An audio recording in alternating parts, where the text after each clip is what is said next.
estava falando do princípio da legalidade e traçando uma excepcionalidade, que é a possibilidade que as medidas provisórias também tratem de matérias reservadas à lei no direito tributário, especificamente criação de um tributo e majoração de um tributo, desde que a lei ordinária fosse possível para a criação, e portanto se a lei ordinária é possível para a criação e para o aumento, a medida provisória também é possível para a criação e aumento, e desde que a medida provisória seja convertida em lei, né? Isso é fundamental. Outra coisa, quando a gente fala de que a lei é necessária para se criar um tributo, o que a gente está dizendo na verdade é que nessa lei criadora hão de estar previstos todos os elementos do fato gerador. Portanto, não basta um artigo assim, fica criado o imposto de renda. Precisa ter uma lei que diga, fica criado o imposto de renda. Qual é o fato gerador do imposto de renda? O fato gerador do imposto de renda é a aquisição, disponibilidade de renda advinda de capital, ou de salário, ou de qualquer outro meio. Base de cálculo. A base de cálculo do imposto de renda é o valor, alíquota do imposto de renda.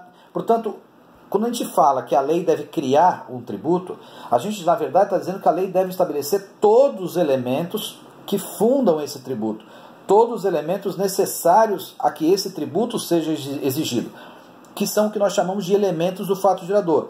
Portanto, o aspecto material, o aspecto pessoal, quem são o sujeito passivo, o sujeito ativo, qual é o fato gerador, qual é a alíquota, qual é a base de cálculo, qual é o aspecto territorial, ou seja, em que espaço territorial o imposto vai incidir. Então, é um fenômeno muito mais abrangente do que apenas criar tributo.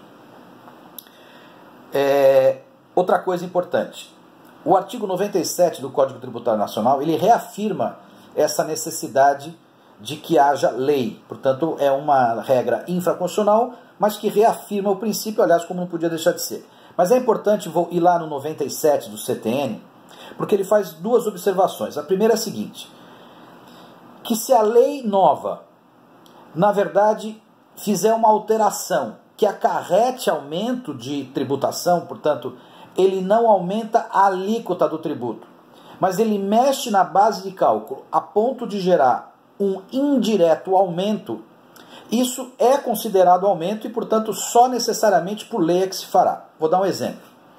Vamos imaginar que tem um tributo sobre lucro, alíquota de 1%. E aí vem uma lei e, embora mantenha a alíquota de 1%, muda o lucro para faturamento. O faturamento é um elemento quantitativo muito maior do que lucro, o que na verdade significará, nesse caso, um aumento de tributo, porque uma coisa é pagar 1% sobre o lucro e outra coisa é pagar 1% sobre o faturamento. Ora, na verdade, houve aumento de tributo. Não um aumento como nós normalmente fazemos, que é aumentando a alíquota, 1%, 2%, 3%. Mas é um aumento indireto e que o artigo 97 deixa claro que deve sim ser considerado aumento para fins de exigência de lei. Portanto, o Poder Executivo não poderia fazer isso por nenhum outro ato, e sim necessariamente por lei. Agora, ao contrário, a mera atualização monetária da base de cálculo, isso não se configura como aumento. Vamos lá dar um exemplo. Vamos imaginar que esse ano a Prefeitura publique um ato em que a base do IPTU será aumentada pela inflação oficial do governo federal. Portanto, está havendo não um aumento, mas apenas a manutenção do valor. A base de cálculo, que é o valor venal dos imóveis, ele não de fato está aumentando. O que se está fazendo é apenas adequando o valor àquilo que foi a inflação do período. E, portanto, nesse ponto de vista, esse aparente aumento não é considerado aumento. E não sendo aumento, a Prefeitura poderia fazer isso por um meio legislativo que não por um meio normativo que não através do legislativo. Por exemplo, a Prefeitura poderia fazer isso através de um decreto e não necessariamente de uma lei. Tá bom? Eu volto em seguida.